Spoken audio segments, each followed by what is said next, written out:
अपने रूट्स को डिस्कवर करने के लिए, रीडिस्कवर करने के लिए मैंने एक यात्रा शुरू किया है, आरंभ किया है। मैं जगह जगह जाकर इस यात्रा के दौरान अपने परिचितों से बात कर रहा हूँ और उनके माध्यम से मैं अपनी आदिवासियत को फिर से पहचानने की कोशिश कर रहा हूँ।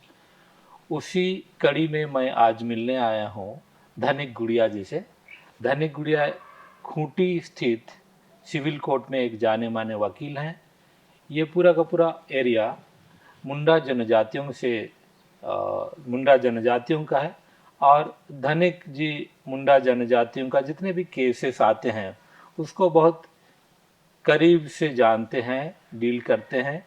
इस मायने में धनिक जी से बेहतर कोई और नहीं है जो आदिवासियत के बारे में और इन दिनों जो तरह तरह के आदिवासियत को विलोपीकरण करने के लिए जो एजेंट्स हैं उनके बारे में और ये दोनों का आपसी संबंध के बारे में बताने के लिए धनिक जी से बेहतर कोई आदमी नहीं है इस एरिया में।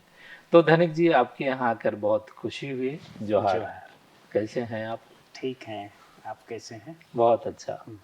तो जैसे कि आपने कहा कि हम एक्चुअली इस यात्रा के दौरान अपनी आदिवासियत को फिर से जानने की कोशिश कर रहे हैं और इस बार हम आदिवासियत को आपके जीवन संघर्ष के माध्यम में जानने की कोशिश करेंगे। तो सबसे पहले आपके बचपन के बारे में हम थोड़ा सुनना चाहेंगे। कहाँ था, कैसा था, क्या किया आपने? मैं एक गांव में पैदा हुआ था और नाम गाँव का? गांव का नाम है डेरांग। और उस गांव से स्कूली शिक्षा, प्राथमिक शिक्षा हुई। उसके बाद हाई स्कूल वहाँ से हम लोग 20 किलोमीटर दूर तोरपा जाते थे। तो बचपन में बहुत सारी कठिनाइयाँ होती थी और उस ज़माने में आज के जैसा रोड नहीं हुआ करते थे, पुल नहीं हुआ करते थे। उस समय हम नदियों को पार करके जाते थे स्कूल। तो कई बार तो ऐसा भी होता था कि स्कूल से जब लौटते थे तो देखते थे कि नदी भर जाती थी। तो भर जाती थी तो वहाँ पहाड़ी नदी में तो कोई नाव की सुविधा नहीं रहती थी। अब पार कैसे किया जाए? तो हम लोग यही तरकीब लगाते थे। अपने जो झोला होते थे उसमें थैली होती थी, उसमें हम लोग अपने जो भी किताबें और कपड़े डाल लेते थे और गोल गोल घुमा करके उस पार में फेंक देते थे। अच्छा अच्छा। और उसके बाद से फिर खुद तैर कर पार हो जाते थे और चले आते थे। तो जीवन ऐसा लगता था कि ऐसा ही है। हम लोग तो उतना ही देखे थे, इसलिए लगता था कि इसी में स्ट्रगल करके आगे निकलना है। तो इस तरह से हम लोग की गाँव की पढ़ाई हुई और उसके बाद से हम लोग पढ़ लिख गए। आगे फिर कॉलेज की पढ़ाई कहाँ हुई? आगे मैट्रिक करने के बाद मैं सेंट जेवियर्स कॉलेज रांची में गया और वहीं से ग्रेजुएशन किया।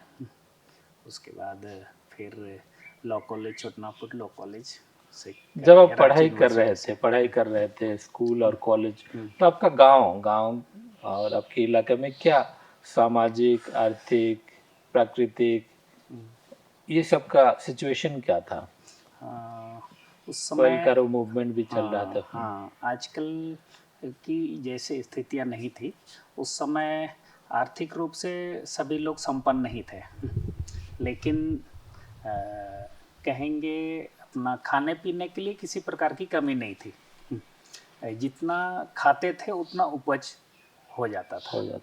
और उसके बाद से फिर जो भी पैसे के मामले में, पैसे बनाने के मामले में उसमें थोड़ा कठिनाइयाँ थी, क्योंकि अपने जो भी वन उपज है या फिर कोई भी अपनी उपज है उसको बेचना पड़ता था, तब पैसा बनता था। और उसके बाद उसी के दरमियान में मेरे लिए जब मैं ग्रेजुएशन कर लिया, तब उसी समय ये कोयल कारो आंदोलन बहुत ज़ोरदार चला।